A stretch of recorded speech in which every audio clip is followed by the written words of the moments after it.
नमस्कार, आप देख रहे हैं जी न्यूज और आपके साथ मैं हूं राधा बकुत्रा। रूस और भारत पर इस वक्त पूरी दुनिया की नजरें हैं और इसी बीच रूस ने पहली बार अपनी संसद में भारत का नाम लेकर वो ऐलान किया है जिसने जबरदस्त तहलका मचा दिया है। यूरोप और अमेरिका की भारत के साथ ट्रेड डील ने रूस को पहली बार सतर्क और परेशान कर दिया है। इतना कि रूसी सरकार को अपनी संसद में पीएम मोदी और भारत का नाम लेकर बयान तक देने पड़ गए। और जब रूसी संसद में यह सब कुछ हो रहा था तब रूस के विदेश मंत्री लावरोव भावुक तक हो गए। ऐसे में सबसे बड़ा सवाल तो यही है कि आखिर ऐसी कौन सी बात हो गई कि मॉस्को को खुलकर सफाई देनी पड़ी।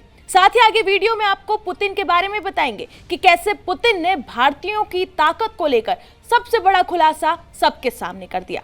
दरअसल रूस की जनता और पूरी दुनिया ये जानना चाहती है कि क्या सही में भारत अब रूसी तेल नहीं खरीदेगा। भारत अमेरिका डील के बाद पहली बार इन सवालों का जवाब देने के लिए खुद रूस के विदेश मंत्री सरगेई लावरोव आए और कहा कि अमेरिका भारत को हमसे दूर कर रहा है और ये सब कुछ रूस की संसद में हो रहा था। रूस ने कहा कि अमेरिका भारत को दूसरे देशों से महंगा तेल खरीदने के लिए मजबूर कर रहा है। ये सीधे सीधे ऊर्जा कूटनीति की लड़ाई है जहां तेल सिर्फ कारोबार नहीं बल्कि रणनीतिक ताकत बन चुका है। सरगेई लावरोव ने संसद में खड़े होकर अपनी देश की जनता और दुनिया को बताया कि पुतिन के भारत दौरे से दोनों देशों के बीच में स्ट्रेटेजिक रिलेशनशिप मजबूत हुई थी। यानी मॉस्को ये संदेश देना चाहता था कि रिश्ते सिर्फ तेल तक सीमित नहीं है भारत और रूस के। रूसी विदेश मंत्री सरगेई लावरोव ने संसद में खड़े होकर अपने देश की जनता और दुनिया को यह तक बता दिया कि उन्होंने ट्रंप के अलावा किसी से यह बात नहीं सुनी कि भारत रूस से तेल खरीदना बंद कर देगा। यहां तक कि पीएम मोदी ने भी अभी तक ऐसा कुछ भी नहीं कहा है। यह कहना है रूस के विदेश मंत्री का।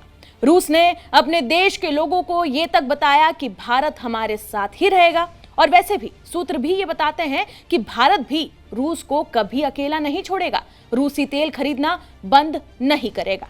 बहरहाल अब आप पहले सरगेई लावरोव का ये बयान सुनिए। Donald Trump's statement that India agreed not to buy Russian oil.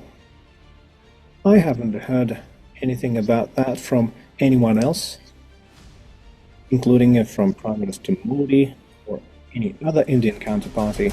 आपने रूस के विदेश मंत्री का बयान तो सुन लिया, अब आपको व्लादिमीर पुतिन का बयान भी सुनवाते हैं जिसमें उन्होंने कहा था कि भारतीय लोग बहुत ताकतवर हैं, भारतीय लोग कभी अपना अपमान सहन नहीं करते।